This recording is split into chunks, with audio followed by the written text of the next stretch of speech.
Welcome to another Shadow of War video. There is much to talk about, but we'll only focus on one topic at a time. Today we'll take a look at the classes that the Uruk-hai and Olog-hai will take on in the world. We'll show you what they are and how they affect the Uruk and Olog-hai. Of course, most of you know that besides the tribes, the class of an Uruk or Olog-hai decides how he fights and for a small part also how he behaves. Anyways, let's get into it. While watching the live streams and gameplay trailers, we couldn't really find a correlation between the classes and the use of weapons, but later we managed to find that there actually will be two categories within the class system. One category decides the weapons used by that orc or troll, and the other decides the class traits. First of all, we have the category that decides what weapons and shields they use. They are pretty similar to the last game. In these classes we have warriors, savages, archers, defenders, hunters, ologs, and maybe sappers. We don't know this for sure. Each of these classes has a class bonus. The hunter class bonus is the hunter spear, which they can throw. Savage class bonus is the savage counter. Previously they were the berserkers, so they are the dual wielding and you can use your primary attack. The defender class bonus is the defender shield, so you can't attack them straight on because they'll block it with the shield. The marksman class bonus is the crossbow, so they can have ranged attacks. And the olog class bonus is olog strength. This also means you can't climb up on them, so no acrobatics. Besides this, they have added a new feature that decides the traits of the classes. There are 12 of these classes, and let's take a look at them. We have the Assassin, Beastmaster, Berserker, Commander, Destroyer, Marksman, Necromancer, Savage, Slayer, Tank, Tracker, and Trickster. These classes, unlike the previous ones, don't necessarily affect the weapons and gear of the orc or troll. It does, however, affect their class traits. These can be divided into regular and advanced traits, and that's what we'll go over in this video.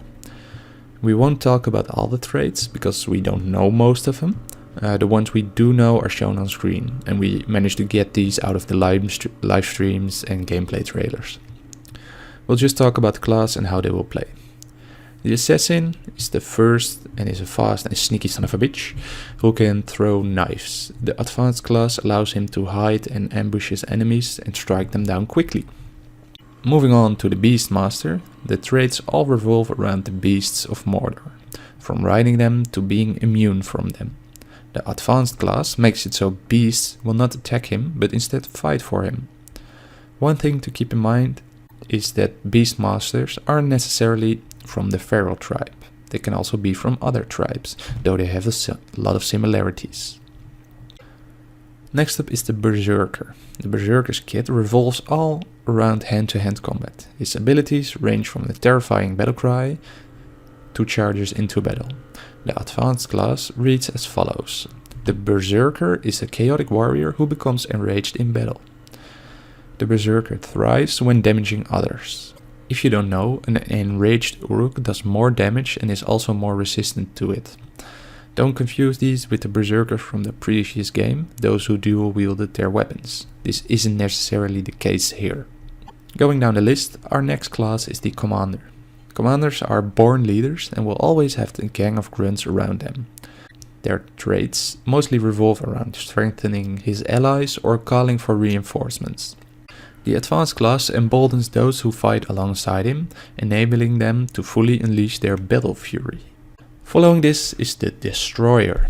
Destroyers focus on destruction and explosives. I know, how ironic. Its abilities range from having a pack of sappers around to throwing bombs and mines. By the way, sappers are the suicide Uruks that will blow themselves up. The advanced class for the Destroyer is the following. He said he's an expert! He's an expert in explosive tactics and weaponry. Destroyer will always be equipped with bombs and mines. Moving on to the Marksman. I think the name suggests the role of this class. We don't know for sure if they have a crossbow at all times, but it is implied by the traits. His traits range from shooting powerful bolts to quickly shooting them in a short period of time. The advanced class allows the marksman to see farther, fire with increased accuracy and do additional damage because he is a specialist in range combat. Next up is the Necromancer. The Necromancer is a sorcerer that revolves around raising dead uruks and black magic. More hasn't been shown by Monolith, sadly, but it has a lot in common with the Mystic tribe. Savages are the next in line, but similar to the Necromancer, they didn't release any footage of the traits. It's likely that they are similar to the Savages from the other class. The Slayer is an enemy that is specialized in hand-to-hand combat and doesn't back down for a fight. Its advanced class is the following. It's an extremely skilled fighter. The Slayer faces his enemies head-on and overpowers them with his executional combat skills, so be careful when approaching these in combat. The same goes for the Tank. We don't know too much about its traits, but they generally revolve around health and crowd control. Its advanced class reads as follows. Heavily armored fighters that withstand immense damage. The Tank can endure great pain and is capable of a second wind moments before death. Moving on to the Trackers. His traits revolve around traps and hunting you down. The advanced class allows him to seek you out no matter what. When he finds you, he will summon reinforcements to attack you. And the final class is the Trickster. His kit revolves around fooling you, using smoke bombs and stuff like that.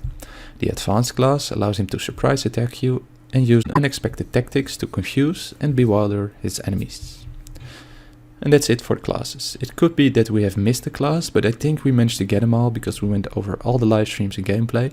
The class of an Uruk or Ologhai will probably also affect the bonuses. We saw that for the Destroyer he had bombs and mines as a bonus, and that has something to do with his traits. And we want to know, what class is your favorite? Mine has to be the Necromancer, because magic. They didn't really show a lot, but it just seems awesome if it's similar to the Mystic tribe. Anyways, we want to thank you for watching. We appreciate you taking the time out of your day to watch our content.